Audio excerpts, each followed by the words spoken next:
And then this is kind of like an, like that's the stupidest advice I've ever heard. Like everybody does that, but the reality is not a lot of people do it.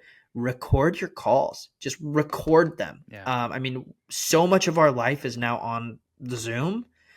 Record your calls so you can review things. Mm-hmm. What was their body language? Where did it stall? Where did I have challenges? Send it to somebody else. Have them watch it. We do a lot of coaching with founders, and the first thing that I ask is, hey, can you send me some call recordings? And 90% or more would be like, I don't have any. Yeah. It's so easy. Just record them.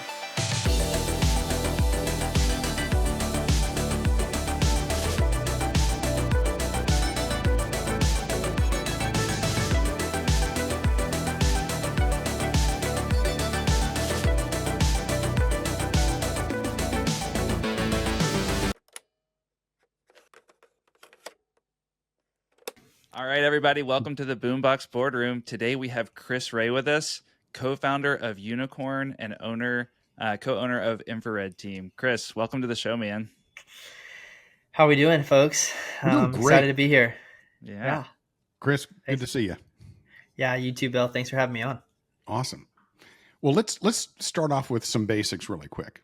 Okay. You can give us a little 30-second pitch. What's Unicrn versus Infrared Team, just so we kind of understand. Yeah. So Unicrn is a sales agency that makes a ton of sense with my background. I've been in sales for 17 years now, kind of been the majority of my life. And Infrared Team is the exact opposite of anything I ever thought I would do in my entire life, which is a electrical inspection company that basically uses infrared cameras to go and inspect people's electrical systems and tell them if they've got issues and things like that. And it was not on the bingo card at all. And if you would have asked me 5 years ago if I would own Infrared Team, I would not know even what infrared was. So it was definitely an out of left field kind of situation. But yeah, they're very opposite. Unicrn is, like I said, sales agency, primarily in tech and SaaS and software, focusing on startups and scale ups. And Infrared Team is, we're going and rolling up our sleeves and doing the blue collar thing and working with blue collar folks. So it's kind of a fun opposite side of the spectrum type of scenario for me. That's pretty interesting. So you got a hand in two different businesses, and I'm sure you've got a family. We talked about that before. Yeah. Wife married tomorrow, married 16 years. Ooh. Congrats. And we got married when I was 12. No, we got married right out of college. So we were the ones that did that. And what's then, kind of funny, Chris, is that you actually are in sales 1 year longer than your marriage, which made the marriage happen, evidently. Yeah. And you would have been 11. So that's great. It's true. You know, I was selling lemonade by the side of the road, when I started. 3 daughters. I'm a girl dad. Oldest just yesterday turned 12. So Wow.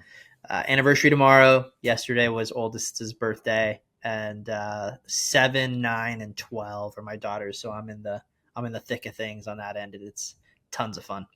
Thanks for squeezing us in between two family celebrations. Yeah. No kidding. Yeah. It's, I don't, who knows? I don't know if it's us or it's our stage of life, but the birthday was a big deal because my daughter was not going to let us forget about it. And the anniversary is like a tiny deal. My wife is like, find somewhere the kids can stay and let's have takeout and watch Netflix. So that's going to be the anniversary. That was literally our last anniversary. It worked out that the church was having like a stay, we'll keep your kids night kind of thing, parents night out. And we drove straight to our favorite restaurant, got takeout, came back and watched an episode of Netflix before we had to go pick the kids up. And I think that might be the only Netflix we've watched in like 3 months.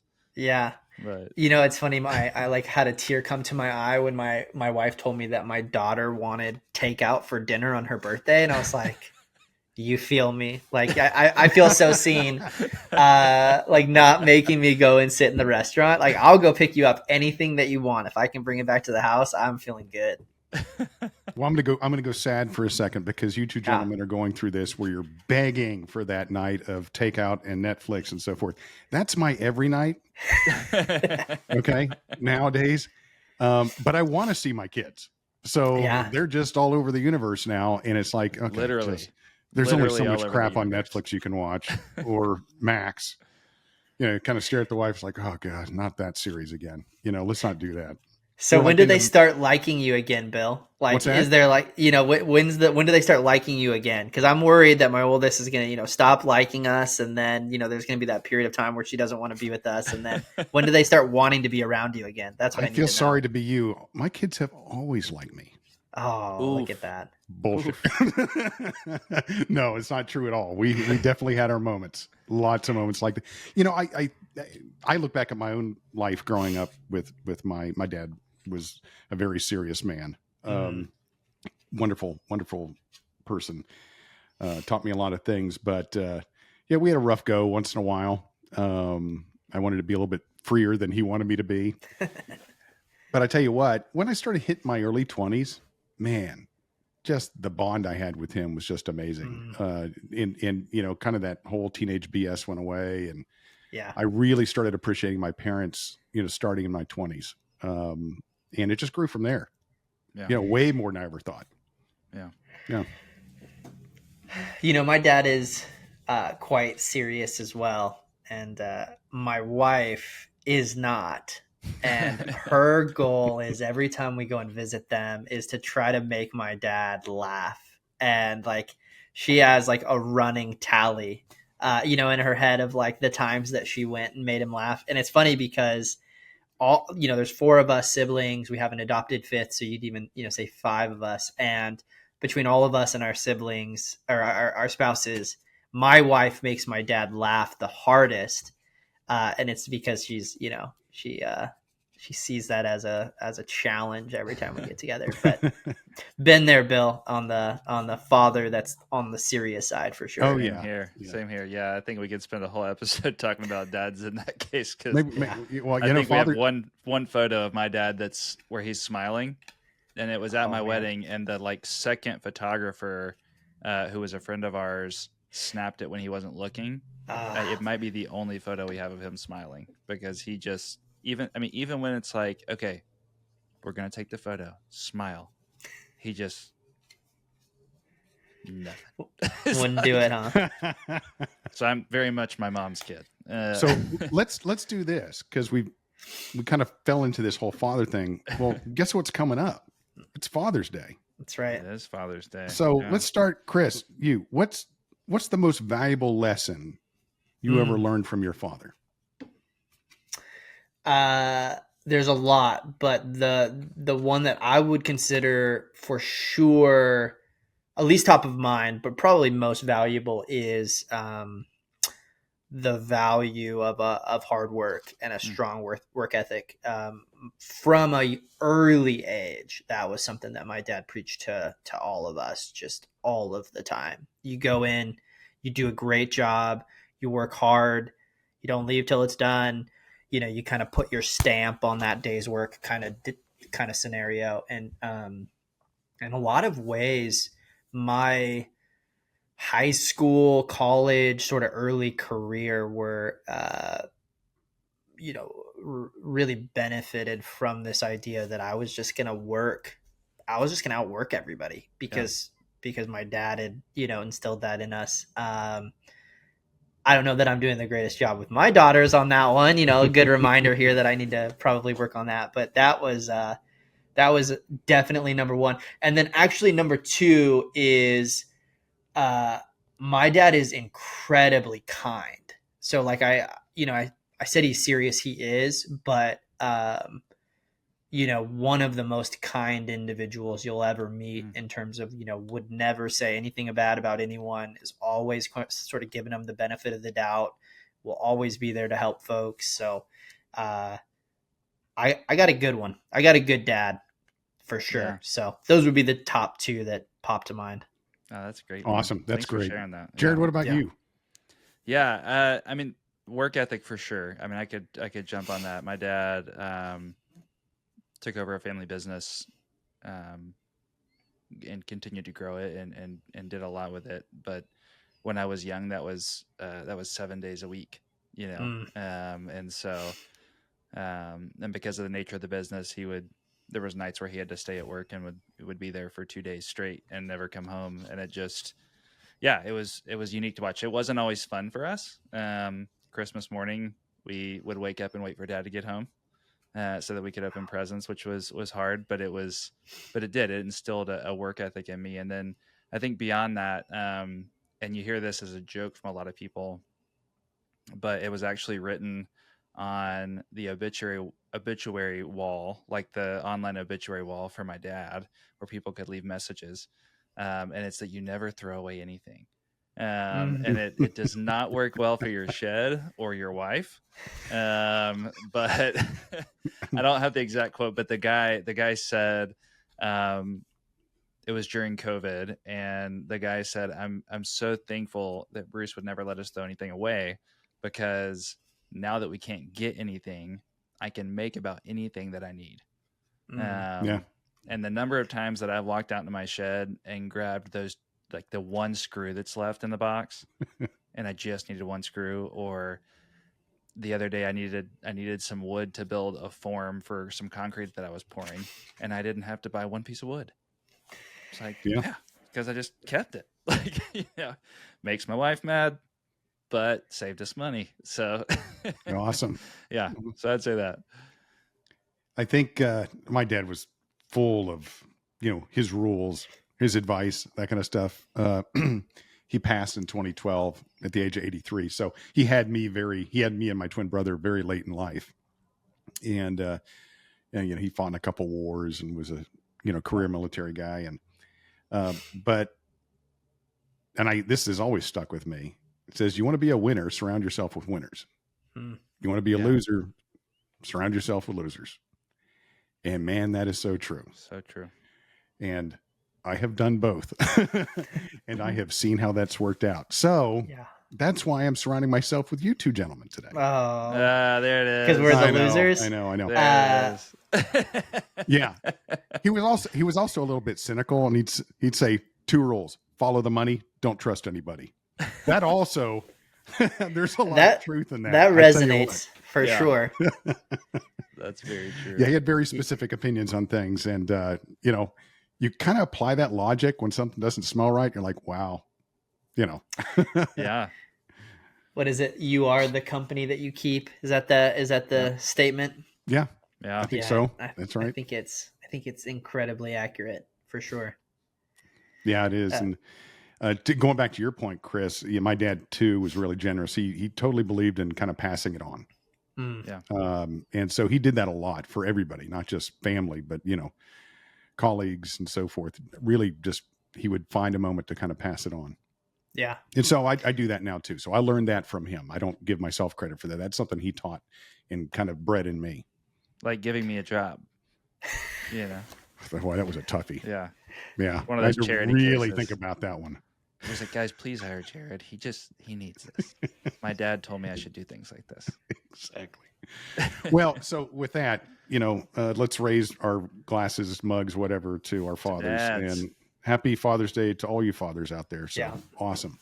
Yeah. And Bill, look, not to take a dark turn, but also to the ones out there that don't have their dads, since you two, my father-in-law recently passed away. My father is unfortunately on hospice. It's tough to also do the other side of the coin, with the dads that aren't with us anymore. So it sure is. Also a shout out to those dads that are living in that world too, because it's a tough one. Yeah.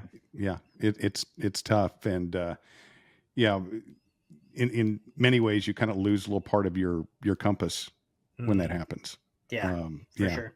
So hopefully you got a lot of family around to kind of pick you up and help point you in the right direction. But no, it's a good point. Really good point. Yeah. So let's talk a little bit. You've got these 2 companies, right? Mm-hmm. Complete opposites. Complete op. And he does have to sell a product, and then he does have a company that sells things. So that's this right. is true. Just curious. And you have this family with 3 daughters. Wow. Okay. And evidently a prankster for a wife. Yeah. How are you balancing all that? Yeah. How are you dividing your attention? Mm. I mean, I That's a think there's good a lot of question. people out there struggling with that nowadays. There's a lot of people out there, and we all know this, right? Jared, you got to do this, right? They have the day job, and then they have a side hustle, or they're trying to start something. I mean, Jared's got this whole thing around this other kind of podcast kind of thing he does. And so, how are you balancing all that? And what advice would you give to manage all that? It's not easy. And the backstory on why I have two businesses right now is we purchased Infrared Team, and the purchase of that business really drug out a lot longer than we expected. Mm. And I had left my previous role to run Infrared Team probably a little bit prematurely.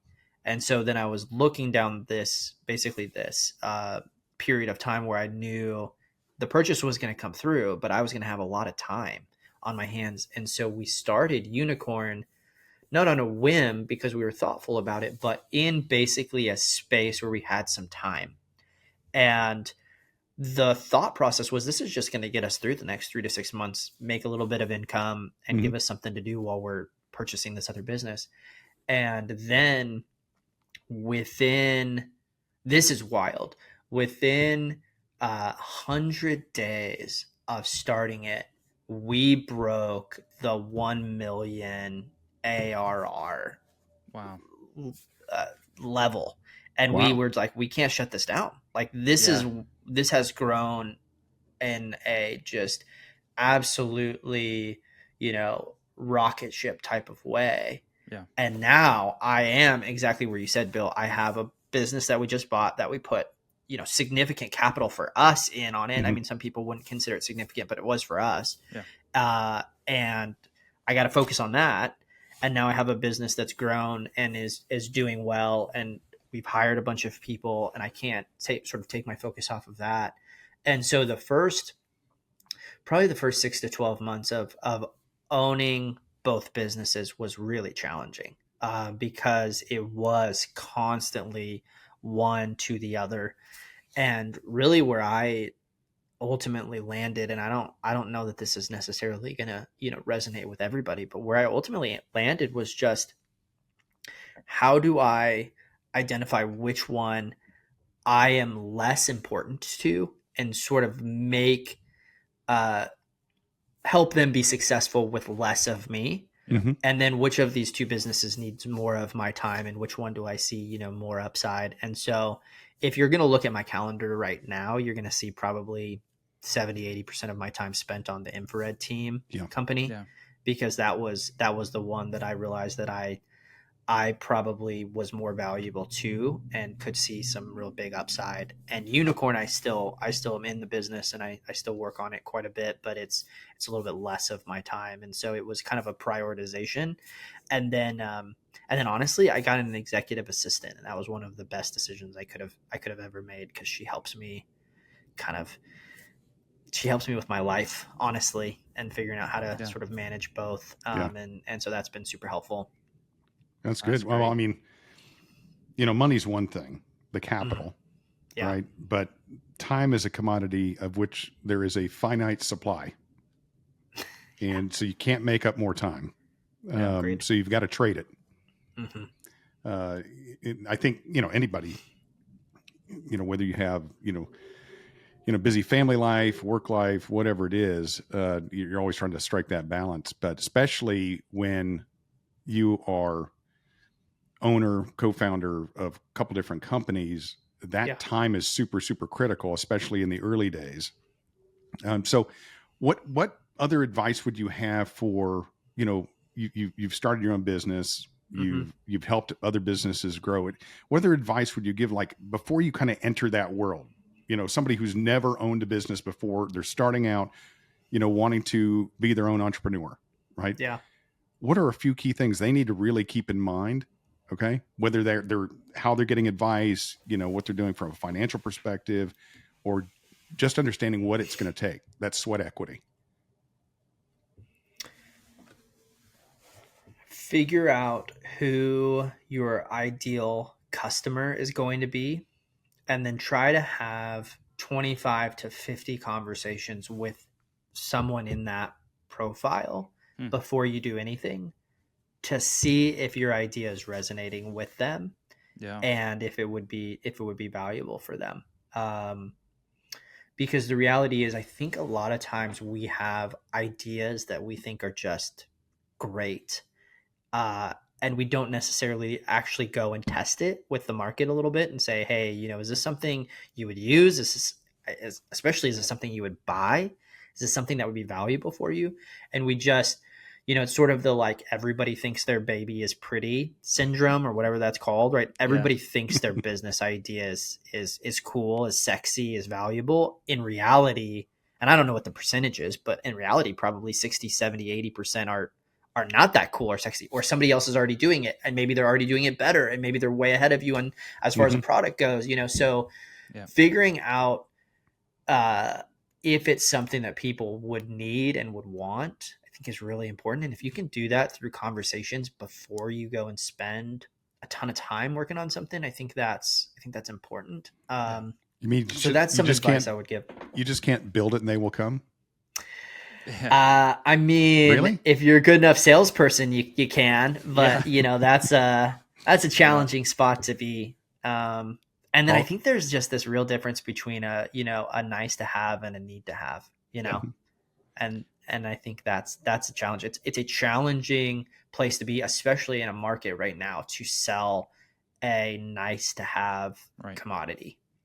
Yeah. You said you can sell about anything if you're good at selling. I think it was Cards Against Humanity actually sold boxes of cow crap. Like, there we go. It was kind of a prank thing. People knew them. They had a limited supply. They said, we'll ship poop to whoever you want us to ship it to. And they did. I think it was Cards Against Humanity. It was somebody, but you can literally sell crap. You can. Yeah. You can. I'd send that to a few people, I missed that window, I guess. Yeah. Oh gosh, yeah. Mm-hmm. So okay, so yeah, Infrared was purchased. Yep. So you acquired that. Give us a little bit of the background on how you went about, maybe even like discovering. Were you in the market for buying a business and looking for one, or just kind of what's the story there? I always thought real estate was going to be my passive income. So for a long time we thought about owning rentals. We thought about, short-term versus long-term. We thought about land, all of those kind of things. And I'm still really bullish on that. But my father-in-law, his best friend, I started fishing with them almost about 15 years ago. Every summer we would go and we would take this trip up to Arkansas. Shout out to the White River. If you've never been, one of the prettiest places in the US, some of the best trout fishing, probably the best trout fishing you can get. So anyway, I digress, excuse me. But, so he was kind of always would tell us a little bit about his business. He was the one that built Infrared Team, started it in 1996. So it's almost 30 years old. And over the last probably 5 years, he started talking about not really having a succession plan. None of his kids were really interested in taking it over. He didn't really have anybody in the business that wanted to buy it. And he had a few acquisitions that fell through. They didn't see its value, or they just didn't give him the valuation that he wanted. And after learning a little bit more about the business, the conversation shifted from, hey, that's really interesting, to, hey, maybe there's something here that we would be interested in buying. And I thought at that time it was going to be a passive income for us, because the business was well run. It had really well established employees that could have kind of done it. And so my passive income mind shifted from real estate to buying a business. And then when we got serious about it, I asked him if I could sell commission only for him while I was still in my other role as a VP of sales at that time, because I wanted to know that I understood it and I could sell it before we bought it. And so for about 6 months before we bought it, I just worked for him on a part-time basis, and he just gave me logos that he wanted me to go after, and I just started closing business, and it became kind of clear to me that there was something there. Wow. And so that's a really good way to approach it. I mean, yeah. Because you're not really taking anything from him. You're getting to learn the business, the ins and outs of it, what's good, bad, the ugly, before you ever invest a single bit of your capital outside of your time. Yeah, it was.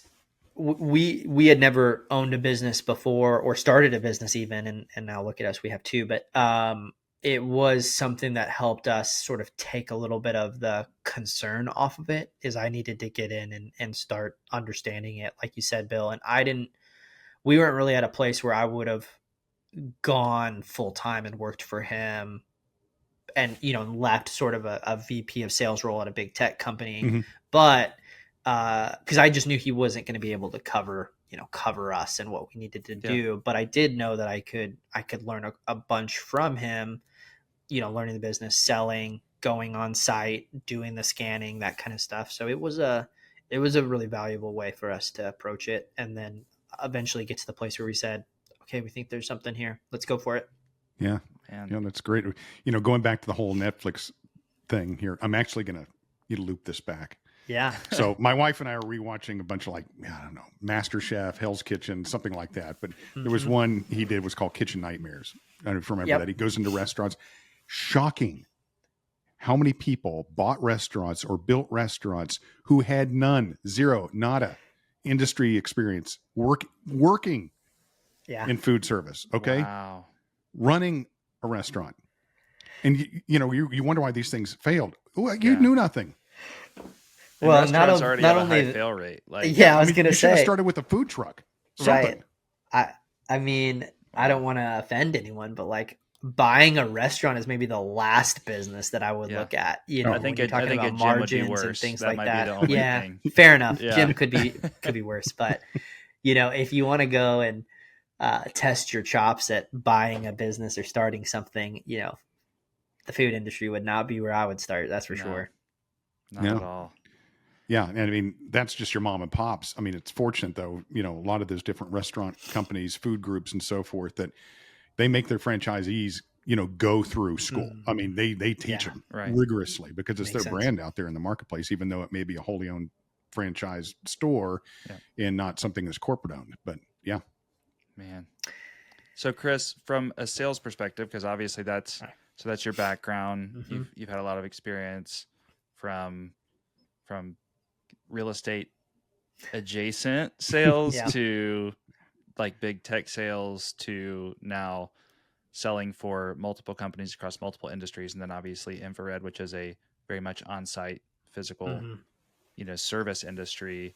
So from that perspective, what have you learned that you think would be just kind of like a handful of tips or tricks that you could share with the audience that's listening of what you've learned and what they could apply in their sales careers? I tell all of my teams that I think sales is both an art and a science. And what I mean by that is a lot of people, you hear this statement all of the time, I was born a salesperson, or they were born a salesperson. And I think there's some truth to that. But the reality is, I think that a majority of what makes somebody really successful as a salesperson is a learned and repeated process. Meaning I am going to be very diligent in the way that I move somebody through a sales process and understanding the way that it goes and who needs to be involved and how I communicate things and what my discovery looks like and what's my follow-up and, those sort of things. It's really deliberate. It's not shooting from the hip. It's not the Wild West. It's a process that you can follow time after time after time. And the reason why I structure it that way, people structure it that way, is because then you can actually identify what the problems are, because you start seeing people falling out of the funnel at certain points, after certain conversations, after things are sent to them with the same, common objections, things like that. And you can start adjusting it. But when you go in and you do a different process every time. Your conversations are different. You're not following generally the same conversation. You're not sending the same things. You're not doing the same follow-up cadence. It makes it really challenging to know where your struggles are. So because of that, I will just tell somebody, if you're getting into sales or if you're a founder and you're selling yourself, it's just, you have to be consistently learning, and you have to, basically set that sales process and that sales motion in place, and then make small tweaks as you have the data that actually shows you to do something a little bit differently. Um, and then this is kind of like like that's the stupidest advice I've ever heard. Like, everybody does that, but the reality is not a lot of people do it. Record your calls. Just record them. Yeah. I mean, so much of our life is now on the Zoom. Record your calls so you can review things. Mm-hmm. What was their body language? Where did it stall? Where did I have challenges? Send it to somebody else. Have them watch it. We do a lot of coaching with founders, and the first thing that I ask is, hey, can you send me some call recordings? And 90% or more would be like, I don't have any. Yeah. It's so easy. Just record them. Whether you need a new Salesforce partner, need to replace your current Salesforce partner, or just need a second opinion, look to VectorX. We deliver Fortune 500 quality for less cost, less time, and less frustration. Visit VectorX.com today. Yeah, it's very simple advice, but could be really, really effective. I mean, we're doing this podcast, it's recorded, right? Yeah. And I can't tell you how many times, and Jared knows this, I've gone back and rewatched old things that kind of need to do this different. Like the first episodes I was umming and stuff like that. You got to change all that kind of thinking. But unless you're doing some level of observation or you're looking at some metrics and you are in these kind of repeated patterns of behavior, right? If you're doing things different every single time, you don't know what's working or not working. And to your point, you'll have companies, sales teams that will apply a process, and it's great for that first week, couple weeks, and then it just dies off and everybody goes back to bad habits. Yep. Right. So that's a combination. You need a really, really good leader. You need a combination of, some technology that's going to help you get there, like a CRM or something like that. All right. And a process, okay, that isn't burdensome. Yeah. All right. Yeah. Those three things coming together, will help the adoption of that. But if you just fall off the wagon, guess what? You're not going to be able to measure any of that stuff. No. What's interesting is, and I don't know what the stats are, and I guess it depends on what you're selling to some degree, but especially if you're selling anything that's a software or, enterprise specific, a lot of times the people you're selling to have never bought before. So you're teaching them how to buy. You're helping them understand the things that they need to know for their own organization to say yes. Yeah. And I always thought that was really, really strange. But the reality is, you are actually the expert of probably the questions that they're going to get, the hoops that they're going to have to jump through. Hey, have you talked to procurement yet? No. Why would I have talked to them? They might have some say in this. They might be interested in knowing. There might be a specific amount that you're automatically approved for versus the amount that, is over that you have to go through them. What is this, this leader think? What does this person in an adjacent, org think? Because this also affects them. It's interesting. You're sort of shepherding them through a process that you would expect them to know, but they maybe have never gone through that process before. Yeah. I mean, many years ago when I first bought Salesforce, when I was a client of Salesforce and then a client of VectorX, that was very much the process for me. It was, oh, I found this cool flashy product online that says it can fix all my problems. Like, I'm going to do some research. Oh, I did some research and started going down this, pipeline and made some mistakes along the way. VectorX helped course correct me in several ways. And was I your Sherpa? Was Jared? Yeah, Bill was my Sherpa. You jump on my back and I took you up the mountain.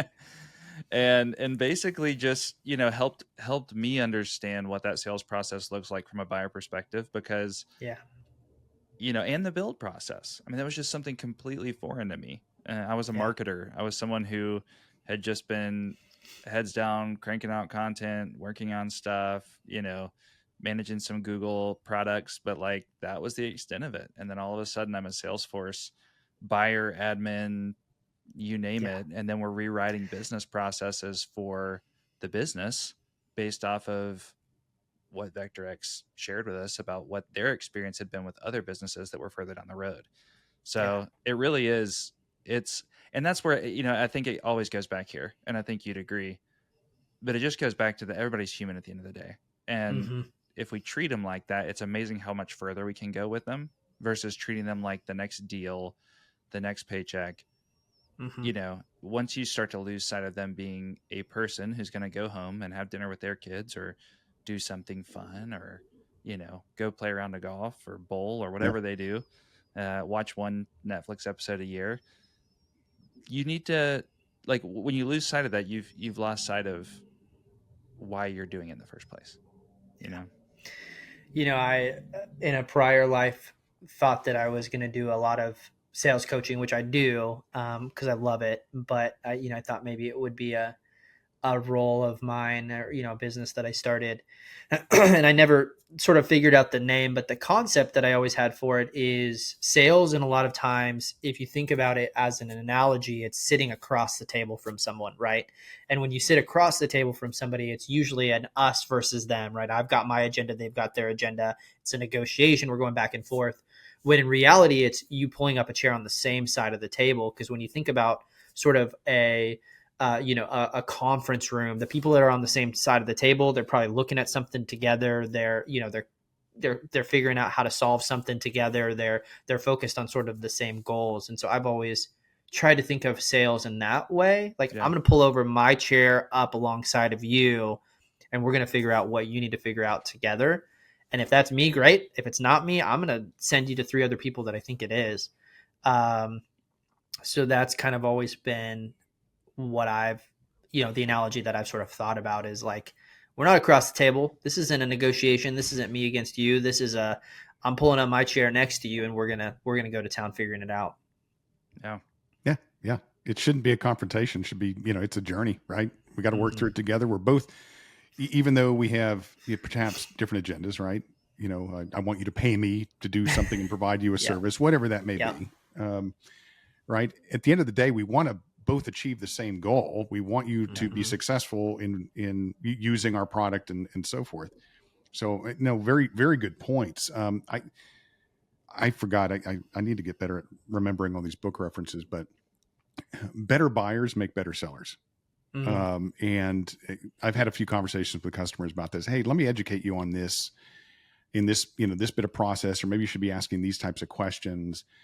Because they're really, really important for you to decide who to go with. It comes off, it's genuine, but they become better buyers. And what that does is that they're asking very deliberate questions, thoughtful questions. I like customers or prospects that challenge me, as a seller. I like that because that tells me one, and it may be out of arrogance, but I think it's born out of curiosity, right? And maybe testing your mettle a little bit. Okay. Do you really know what you're selling? Do you know your stuff? All right. In that exchange, you can, deliver a lot of credibility and confidence. They're giving you the opportunity to win that business in that. Would you agree with that? Yeah, no, I'm smiling because, anybody that hears this is going to start laughing because they know me, because the book that I will suggest to everyone is called The Challenger Sale. And it's, and I don't know if that's what that's exactly it. I mean, that's my number one sales book that I'll suggest to anyone. I don't remember song titles either. So there you go. But I mean, hey, you hit it right on the nail, right on the head. The reason why I love that book so much is, so it gives several different profiles of salespeople, and it was able to do that because of COVID and tons of data moving to Zoom because people were recording calls. They were able to, basically analyze hundreds of thousands, if not millions of hours of sales calls and start to profile salespeople. And what they found was, spoiler alert, the number one Mm-hmm. sales profile was the challenger sales Mm-hmm. profile. But the idea and the premise was you need to be able to tell the person that you're speaking to enough about their business, their industry, that you're actually challenging their assumptions, right? They shouldn't be seeing you as a vendor as much as a consultant that understands them and their Yeah. business and their industry. Yeah. And then you will actually challenge them in some of their assumptions. Hey, I actually don't think that's right. Have you thought about it this way? And that's in a lot of ways sort of against what a lot of salespeople think, right? They think like, hey, don't rock the boat, Mm-hmm. be, affirm them, be friendly, be relational. You be a yes In man, just be affirmative all the time, right? exactly, Yeah, no, exactly. yeah, And in reality, the profile that was the least effective was the relational seller, the person that was selling just based off of the fact of like, I'm going to have this person like me. And so I'm, I'm kind of on the opposite end where I'm like, you know what? I don't need whoever I'm selling to be like, I got to go have a beer with Chris. But if they know that I understand them and their pain points and their challenges and their industries and who they are and where they're going, and I can speak to that in a way that is on par with them and their understanding of things, if I'm sharing things that they've never thought about before, if I'm helping them look at things totally differently, that puts you in sort of a different lens in their mind. And so anyway, Bill, I appreciate you teeing me up because I was ready to start talking through that already. So you did a great job. Well, your youth helped your memory, failed mine. But no, that's exactly right. It's a great book, and I read it well before COVID. Before COVID. Been years. How are you leveraging AI with all this? Because you're talking about recording calls, you got all these transcripts. So what? Because AI is the hot topic. It's all it's going to be for a while, and who knows when that will change or if it will change. But what are you using, or what would you recommend people use? Are you using AI to take those calls or transcripts and get feedback or uncover things that maybe you missed? Yeah. So look, I think I'm sure there's people out there that use AI way more than I do. I don't know where I fall in the spectrum, but generally my flow is, I'm building sort of a project in ChatGPT for every one of our potential clients. Yeah. I'm feeding it in all of the information I know about it. I'm feeding it in all the transcripts of the calls that we've had, and so it's learning. It already knows about Unicrn and what we do. We've taught it and sort of built that GPT. And so, and then I'm asking it questions, how did this call go? What could I have done differently? What is follow-up?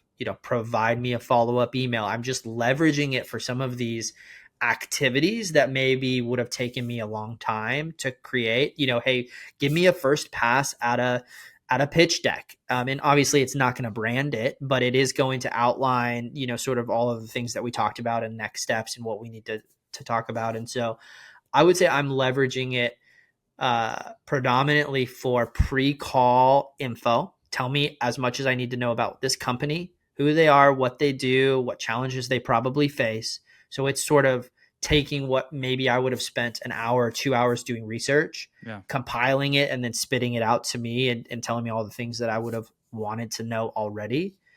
And then I'm feeding it transcripts and asking it for next steps and things like that. And one of the things that I've started to do, which is more of just a thing that makes me laugh, is asking it to predict if something is going to close or not. It's not always there, but it's pretty good. It's usually not far off, and it'll even give you a percentage on what it thinks. And wow, a virtual pat on the back. That's right. Good job. That's right. I haven't gotten one yet that's like 0% chance, like you're screwed, but who knows? Maybe that will come soon. Does it, because I know AI is like, or at least the what people say is that AI is kind of like given the instructions to make us feel good about ourselves. Have you noticed that it's like leaning more towards like, oh, you got this? Or is it pretty fair? I think it is always going to be a little bit flowery, but it does a pretty decent job of showcasing like, hey, here's some areas where you've got some real risk. And I appreciate that. But yeah, I think you're right, Jared. I mean, it's gonna, it's probably coached to make you feel better about yourself. If it now gives the you percentages, I mean, it's given me some pretty low percentages before, so hopefully it's not, blowing sunshine in that way. I used to have to go to motivate Jared. You? Like, oh yeah, I got to beat it. Yeah. What did you say, Bill? No, I said I used to have to go to Jared for my affirmation, and now I just go to ChatGPT, and it's like, that's exactly right. What a great question. Yeah, very thoughtful. I'm so much more lonely now because Bill doesn't like ping me for anything, and then I get all of his thoughts in a nice formatted document with line breaks and M dashes. And so stuff. On that front, Chris. By the way, I know we did our little pre-interview a week or two ago, so forth. But I saw, Jared kind of throws, "Hey, we're gonna interview Chris Ray," and I'm thinking like, former FBI director Chris Ray. No.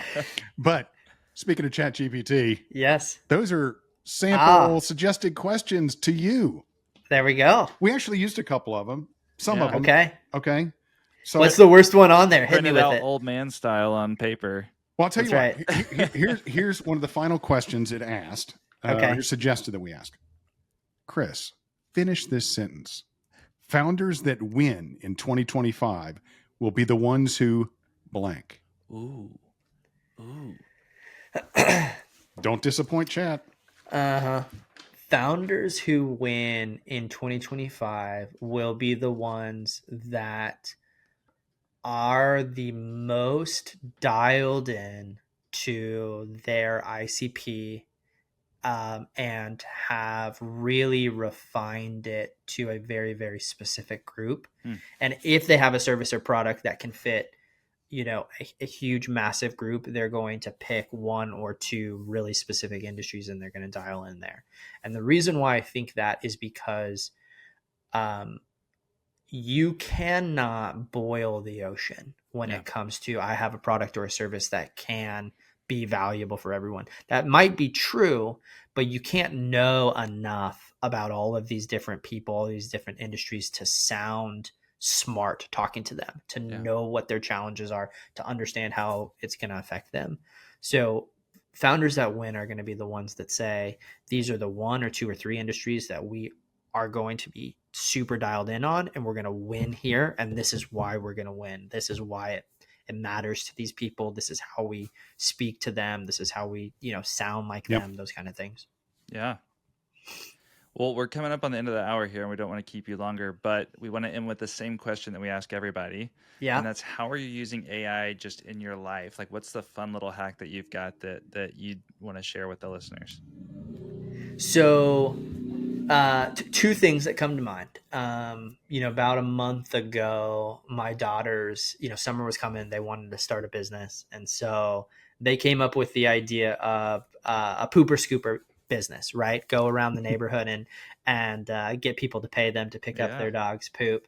And so I went to ChatGPT and had it create their branding and their logo. And it came out okay. And then the other thing that I would say is my wife is a big runner, and she wanted to actually honor her dad and run a 20-mile race through his hometown and stop at all of these different locations. And so my idea was throw it on ChatGPT and tell it, what spots you want to stop at, and have it sort of make the course for you. So just a couple of off the top of my head ideas of utilizing AI outside of business. That's awesome. That's great. Yeah, that's awesome.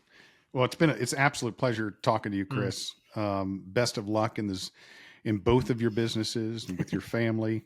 Have a great Father's Day. But I would love to have you back on in the future. You can tell us how those businesses are going. Or if you buy a third one. Or found a third one. Hey, stay tuned. There may be one coming sooner than you guys think. Okay, well, you're going to need a lot more hats than you got on your shelf back there. So That's right. Appreciate you guys. Thanks for having me. Thanks, absolutely. Thanks.